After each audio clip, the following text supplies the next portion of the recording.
Line गाई। घर में चिपकली जैसे चिपके दीवार से, आओ सही चिपक जा तू हमारा अपना भतार से।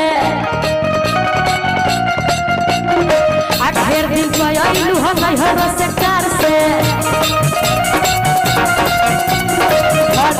प्यार तू अपना भतार के।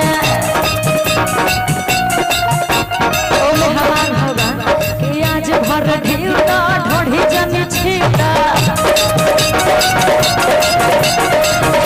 मिजाज जनी हवाला पीटा। कि घर में चिपकली जैसे चिपके दीवार से, ओ सब चिपक जा तू अपना भतार से।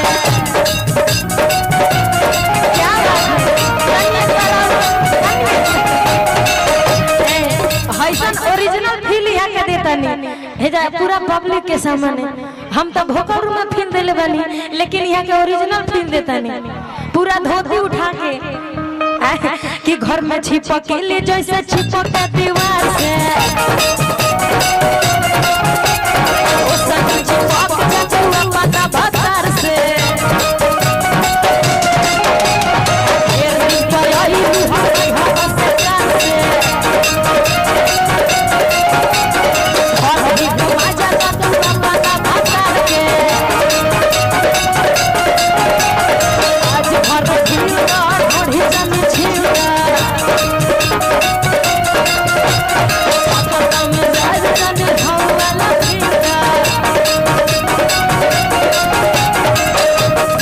बहुत अच्छा रुआ कह दनी है तो गा दनी है ना, तो हमरे जगह में लाज लगत रहल। लाज का है स्टूडियो में गा दे हलू लोग सुन ले बत मंच पर उहे तार हिट बत लाज का है। गलती को होता नहीं भैया, जब वो इजा गा दे हलू स्टूडियो का यही तरी मामूली फील्ड हो, मंच जौन हो ओरिजिनल अखाड़ा हो। तो जब अखाड़ा में ना कहबू तो कहाँ कहबू। इतार सब जौन बानू ढोणी छील दो, कतना नौजवान बर्बाद हो गईले। एगो हमार भगिना बा, हमार भगिना के अपन मामा के गाना सुने के चाहिए, बाकी नेहा राज के गीत के फैन हो गई बा।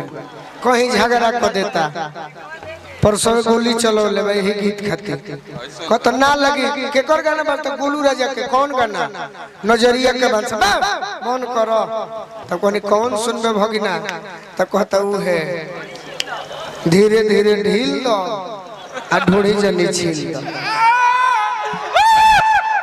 ना हालन के करे अच्छा गाना बा तो लजाए के नहीं के बाबू खूब ये के दुल्हा बनी का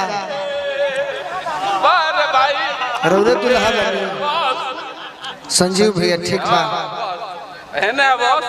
कुछ कहे दी हमरो के पहले तो हमारा ओर से शुभकामना बा धन्यवाद आपका कि जोड़ी बनो रहे दुल्हा दुल्हन के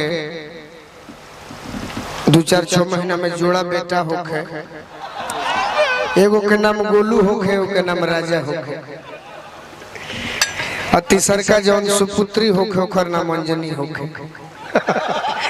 एगो ताली बजा दी हमरा संजीव भैया खातिर और नेहा राज के गीत रो सब सुनत नहीं सुनी अच्छा गीत बा और एकर धुन जौन बा सबसे प्यारा बा तो गावे के बाल जाए के नहीं गा दो ओकर बाद फिर हम शुरू कर खोली तो थोड़ा हेलो हेलो हेलो रह दी हेलो हेलो हेलो आइए एगो सेहरा के फरमाइशी बता।